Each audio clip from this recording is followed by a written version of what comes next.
Hello guys, welcome back to my YouTube channel. So ഇന്ന് ഞാൻ review ചെയ്യാൻ പോകുന്നത് വിജയ് എന്ന് പറഞ്ഞ ഒരു സിനിമയാണ്.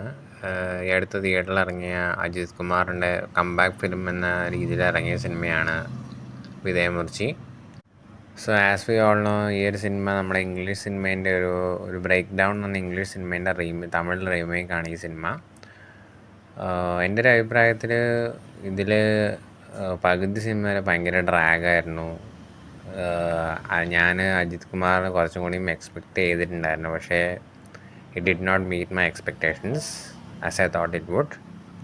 പിന്നെ ഒരു പ്ലസ് പോയിൻ്റ് പറയാനുള്ളതെന്ന് പറഞ്ഞു കഴിഞ്ഞാൽ അതിനകത്ത് മ്യൂസിക്കിൽ BGM കാര്യങ്ങളൊക്കെ കറക്റ്റ് സ്പോട്ട് ഓൺ ആയിരുന്നു. അത് കുഴപ്പമില്ലാതെ നടന്നിട്ടുണ്ട് ഈ സിനിമ, കുഴപ്പമില്ലാതെ എക്സിക്യൂട്ട് ചെയ്തിട്ടുണ്ട് ഈ സിനിമയിൽ. പിന്നെ ഇത്രയും ഡ്രാഗ് ചെയ്ത് കൊണ്ടുപോകേണ്ട ആവശ്യമില്ല സിനിമ. പെട്ടെന്ന് തീർക്കാൻ പറ്റുന്നത് തന്നെയായിരുന്നു, പക്ഷെ കുറച്ച് ഡ്രാഗായി, കുറച്ച് സ്ലോ പേസ്ഡ് കൈൻഡ് ഓഫ് ഫിലിമായിട്ടാണ് തോന്നിയത്. പകുതി കഴിഞ്ഞ് ക്ലൈമാക്സ് പിന്നെയും ഇറ്റ് വാസ് ഓക്കെ.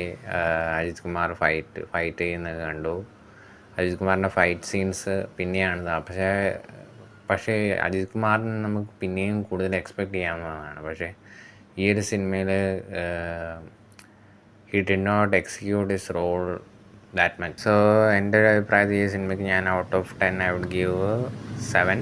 സോ അടുത്തൊരു വീഡിയോ ആയിട്ട് വരുന്നതായിരിക്കും. Bye from the after show critic. Thank U.